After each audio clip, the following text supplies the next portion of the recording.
हिंदू धर्म की तो मान्यताएं ही अपार हैं और यह कोई हवा हवाई नहीं बल्कि चीरकाल से लिखे हुए वेदों और पुराणों से प्रेरित है। इन्हीं पुराणों में वर्णन है भगवान के अलग अलग अवतारों का और अवतरित होने के उद्देश्य का।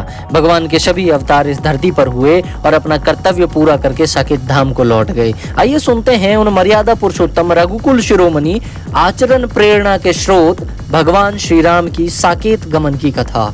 आज कलयुग में सभी को आइडल की नीड होती है।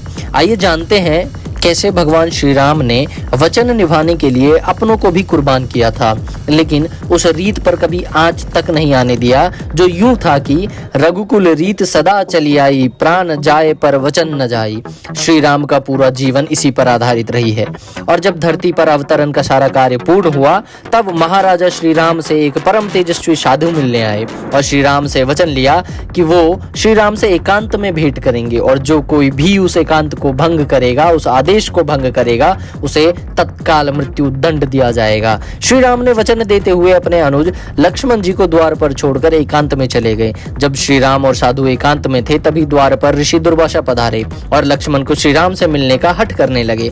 मैं आपको बताऊं, ऋषि दुर्वासा अति तेजस्वी थे, परंतु अगर गुस्से में आ जाए तो अपने श्राप से इस यूनिवर्स को एक सेकंड में खत्म कर सकते थे। लक्ष्मण जी ने ऋषि को क्रोधित होता देख अयोध्या को बचाने के लिए अपने प्राणों की चिंता छोड़ आदेश का उल्लंघन करके एकांत में चले गए, जहां वह साधु और श्री राम की भेंट हो रही थी। यह देख वो साधु जो अब एक अलग रूप में थे तुरंत ही गायब हो गए और श्री राम भयानक क्रोध से उठ खड़े होकर लक्ष्मण को पहली बार अपने आदेश का उल्लंघन करता देख अचंभित हो गए। दरअसल वो साधु रूप में स्वयं श्री काल देव ब्रह्मा जी के आदेश पर भगवान श्री राम को धरती पर समय पूरा होने की जानकारी की याद दिलाने आए थे, जिसका भेद अब लक्ष्मण को पता था। और भगवान श्री राम बेहद दुखी और धर्म संकट में थे, क्योंकि वचन के अनुसार लक्ष्मण को मृत्यु दंड मिलना था। सभा बुलाई गई, विचार वार्ता चलती रही और लक्ष्मण हाथ जोड़े श्री राम से बिछड़ने के दुख में डूबे जा रहे थे। तभी श्री हनुमान जी ने कहा, अपने प्रियजनों का परित्याग करना शास्त्रों में मृत्यु दंड के समान बताया गया है। श्री राम जी ने उसी क्षण लक्ष्मण का त्याग कर दिया।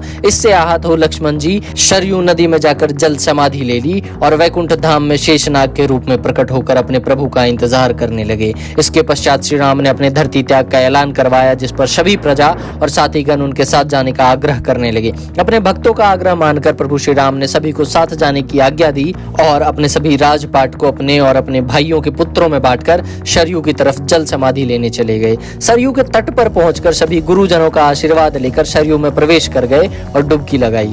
जैसे ही भगवान श्री राम ने डुबकी लगाई तो वो श्री हरि विष्णु के रूप में प्रकट होकर बाहर आए। मानव अवतार का अंत करके साकेत धाम की ओर प्रस्थान किया। इसी के साथ भगवान श्री हरि विष्णु का श्री राम रूप का भी अंत हुआ। इसीलिए कहते हैं, नारायण दीन दयाल, जय जगदीश हरे, जय श्री राम। वीडियो को लाइक जरूर करें। मिलते हैं अगली गाथा में।